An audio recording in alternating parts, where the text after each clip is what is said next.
Hey everyone, thanks a lot for tuning in. Appreciate the support. Welcome to our first episode of Story Time. As I said, it's gonna be a little less structured, and I'm gonna tell you a story, and then um, the story hopefully will have a lesson behind it. So, the story is about a guy from Zambia, and he's from the church that I go to, but the Zambian branch, and he got um, he got married to a certain lady. So he lived in the city, then he brought his lady from more of the rural area, and he brought her in. He worked as an assistant accountant, an accounts clerk at a private college, and she didn't have a job. So when they got married, after a couple of months, he then told his wife that, you know what, you should get a job, start something. You're smart. I know you didn't get a formal education or whatever, but start a business. I'll finance you. So then after a couple of days, she came back and she's like, I want to get into a business of owning boutiques, clothing shops. So he's like, okay, cool. So he gave her the money. She started the business, and yeah, the business started doing really well, and she actually started making more money than he was making. The private college where the guy worked, the owner died, and then his children took over. But the children didn't really know how to run a business, so they squandered the profits, didn't reinvest into the business, and he ended up out of a job.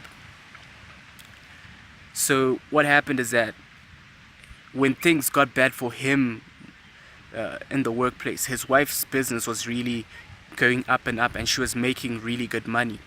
But she began to change a bit. She no longer was coming home on time. One day he picked up her phone, and he saw like a message between her and a lover, and she was saying that she actually wants to leave her husband to be with this guy. So the guy confronted her and asked her about it, and she's like, yeah, it's true, I'm having an affair, blah blah blah blah. Then she's like, okay, I'll try fix it, yeah, let's make things work. I think they had like a kid or two by this time. So no, they actually didn't have any kids. So they tried working things out, but then it continued happening. She stopped even coming home and all this time. And remember, the own didn't have a job, so sometimes he was going hungry, no food and all that. So then he contacted his own family, and then his family contacted his wife's family, and they're like, no, let's have a sit down, we want to work things out, because he's like, I don't want to leave her, I know she's having an affair and all that, but I love her and I want things to work out. So they had a sit down with the family, but when they got there, it wasn't even really a sit down, and it wasn't a negotiation.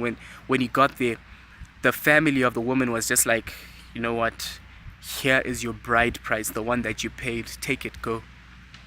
And then his wife was like, you know what, I can't be married to a man who doesn't have a job, a man who's got no money, So the guy was shocked, because after all, he had helped to build a business. Yes, she had the mind, but he had been there to help build the business that she now was enjoying. But sadly, he just took his money, took his stuff, and he went.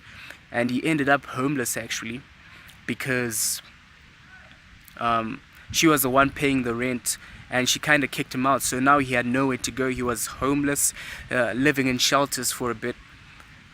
Then yeah, so as he was doing odd jobs, selling things, whatnot, a lady came up to him and offered him a daily devotional. And she's like, you know what, I invite you to church. And so he told her his story, what had happened, and she's like, no, come to church. Only God can heal you and all that. So he started going to church, started getting stuck into ministry and all that. And he really got amped up and hyped up for Christ. And then what happened is that during this period, of course, his ex-wife's business was flourishing. But then, as he was doing ministry work as well, an opportunity came up to join the Zambian police force. And it wasn't like, because he had a certificate in accounting that he had used at his previous job, he wasn't starting at a really, really low level. So he started somewhere, and then, the police force, all police forces have got like inward courses where you're like, you can take a sniping course, you can take a human resources course and all that. So he was doing different things. So when he started this police force thing, it was actually the sister who had invited him to church that told him about it, and is like, you know what, let's apply for this. So they got in by the grace of God, and they started doing different courses, and they started progressing up the ladder, the police corporate ladder. It's like a corporation. Is a police force a corporation? Well, it is a business, I suppose. I mean, yeah. Anyway, so they started progressing up the hierarchy, and eventually he got married to this sister, and she's now his wife, and they've got kids, and they're happily married. But then one day when he was delivering a speech somewhere, he was hired, he's a high-ranking official now, and he came to deliver a speech. He saw a group of prisoners outside the auditorium where he had delivered the speech. So these prisoners had been forced to come do forced labor, to mow the lawn or some odd job. And they had done that. But then when he was watching them, he saw his ex-wife. Then he actually went up to her, and as he was approaching the prison guard, he told all the prisoners to halt, and he told them to stand up in respect because someone important was amongst them. Then he announced the guy, he announced his name, he announced his title. But then his ex-wife was baffled. She didn't know why people were standing up for him. And then later on, after he had left or something like that, she finally realized that no, he was now someone of importance. And now she was in prison. Her business, she was dealing badly. She was importing things illegally and all that stuff. So now he was up there and she was, sorry to say, down there. So what am I saying? Why this story? Never neglect someone's potential.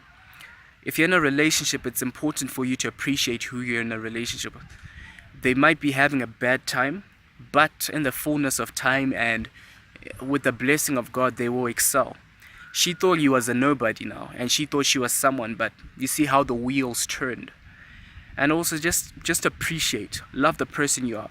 Especially when you exchange wedding vows. A lot of people say for better or for worse, through sickness and in health. Of course, I don't believe that. I don't believe that there are better or for worse times or sickness and in health. Proverbs 4 verse 18 says, the path of the just is like a shining light that shineth more and more unto the perfect day. I believe in a life from glory to glory. From glory to glory. And that's what the word of God teaches. But there are some times where challenges do come. And in those times of challenges, appreciate your spouse. Remember where you've come from, what you've accomplished together, and where that they've always been there for you. Never neglect them. Never neglect the people you're in a relationship with. Anyway, guys, thanks for joining. That's Story Time 1. Love you so much, and take care. See you next time.